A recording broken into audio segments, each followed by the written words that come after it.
I'd rather stick to my usual.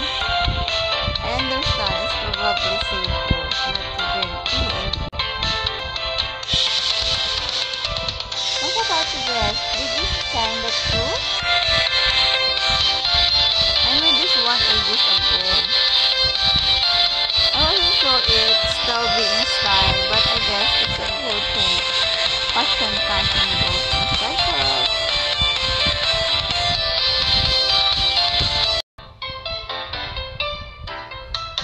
Hannah, that dress is so beautiful.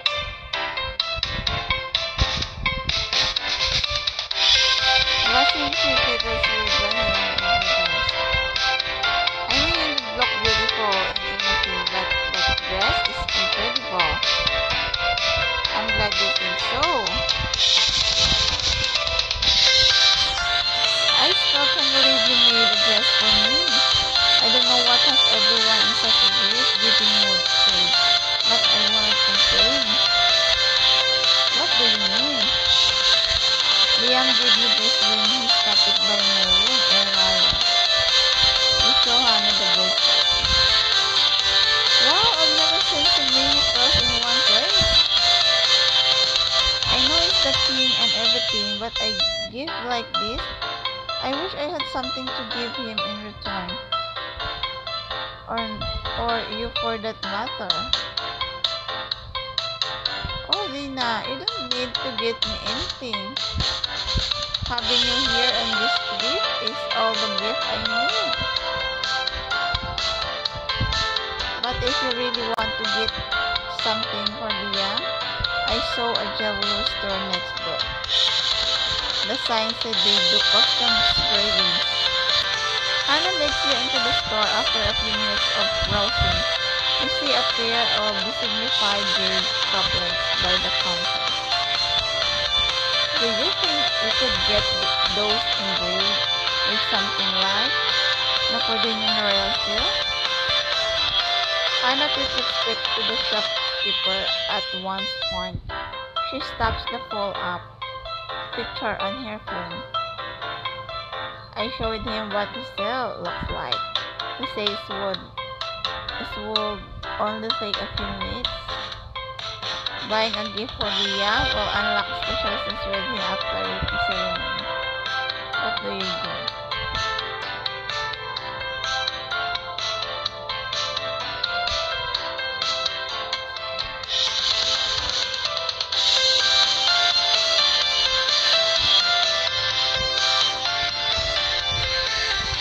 On second thought, I'm not sure Liam needs another pair of couplets.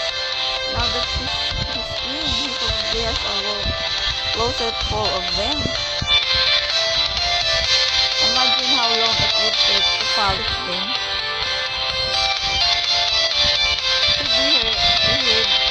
Should we head over to the tea ceremony? I don't want to make us late. We should probably get going, but Dina, I'm worried.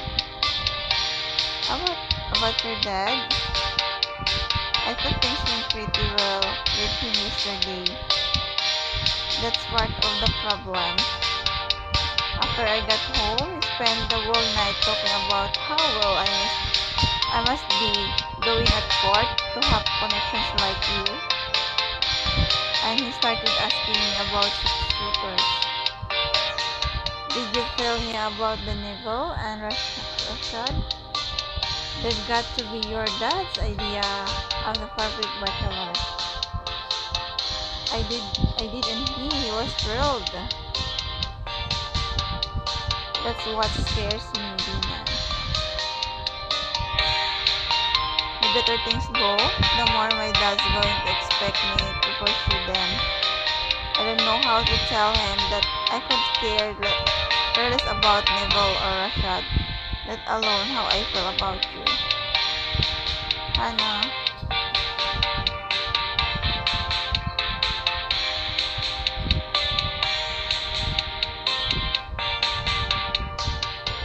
I believe everything you told me about your parents, but it seems okay a little bit closer. What is over so? Oh, it's always been this demanding in public. But there's no way I'm living with without a big talk about my future. Just remember, no matter what happens today, you've got me on your side. Thank you, Dina. I'll try to remember that. She takes a deep breath. Let's get this over with.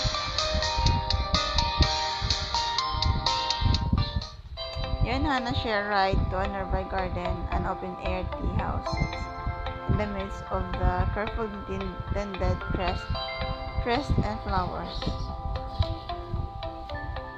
Wow, this place is like paradise. It's one of my favorite spots in the city. Oh no. Lady Hannah. Good afternoon. There you are, Hannah. You must come say hello. He turned to see Shanghai standing in the tea house beside Neville Rashad. He insistently waves Hannah over. I have to go. I'll come by your table later. She puts on a smile and hurries over them. Before you can follow, you hear a pointed cough from behind you. Lady Dina, you're blocking the entrance. I believe what Madeline means was, it's a pleasure to see you, Lady Dina. Madeline gives you a thin smile as she rests her hand on Leon's arm beside her Adelaide chocolates. Oh, my daughters always say exactly what she means to say. Pardon me.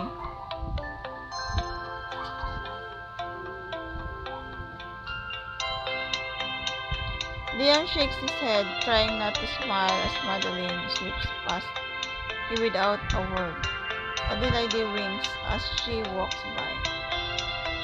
It's good to see you again, Dina. Leon bows politely before he follows Madeline and her mother to a table within the treehouse. Dan, over here, I thought I'd be stuck drinking tea alone. Sadly for all of us, that's not the case. Olivia sits down beside Drake as the tea house staff begins carrying trays of teacups and pots to each table. I should join them. We spot Hannah seated with Shanghai and her two noble suitors close to the real party's table.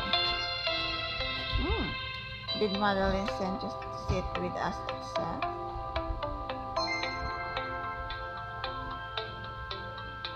Not as such, but there was only one other available table. She nods at said table, where Penelope is eagerly chatting with Kiara. These teapots are so pretty. The color reminds me one of my favorite outfits. You should want it today.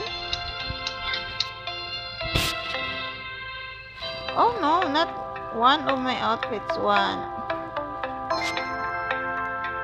Your company seems marginally preferable. Olivia, I guess we can kick you out. The more the merrier. Olivia, it's okay. You can admit that we're friends.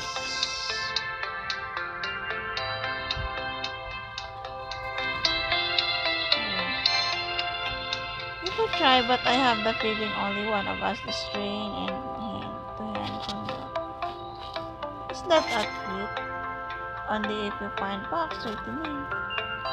A server approaches your table with a kettle and tray. She carefully adds the tea leaves to the pot and fill it with water. Teapot. The server trains the first infusion into a pitcher, and after filling the teapot, again pours the pitcher's contents over its course. No, not my tea! Maxwell races over to the table looking stricken. Relax, Maxwell, is part of the service. Oh, not unless you committed the crimes you haven't told us about. I would hurt you, Olive.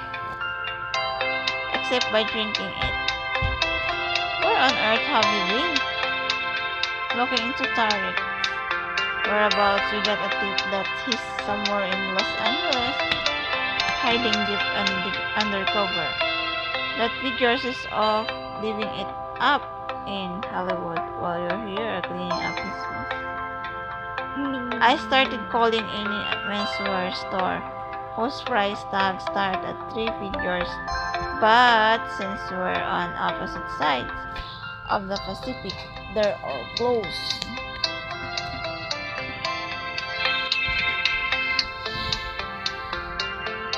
Right now. Oh, thanks, time zones. Don't worry, I left them a bunch of voicemails. I told every store that if they don't call me back as soon as they open, they face the wrath of House Beaumont's lawyers. I think Beltran would be impressed. We have lawyers now? The stores that I could think would do. How are you holding up, Dad, now that we're finally getting to the bottom of this whole mess?